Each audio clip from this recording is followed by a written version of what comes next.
Hello everyone, this is Rick, and today I'm going to show you a great new way to use Instantbond. Okay, here we have, as you can see, this is totally loose, and short of re-drilling and re-screwing, what we're going to do is we're going to, first of all, what we'll do here is we're going to spray the accelerator, okay, into the area.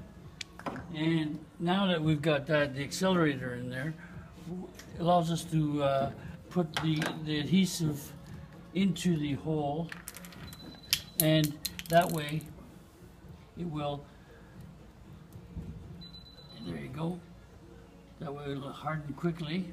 And also on top of this other side here, and you don't have much time for this, okay? Okay? So that way, now you'll place it in there,